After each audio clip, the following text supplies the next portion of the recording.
And then you may experience coughing after eating. I've experienced that too. I'm like, and I'm like, I ain't sick. What's that? And I have to go back to it. What did you eat? Or I have friends sometimes. And they have these symptoms. And I don't dare say, do you think you have acid reflux? But I know the symptoms because I suffer from it, right?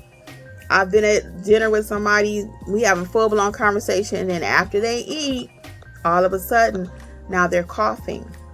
Yep, it's acid reflux probably.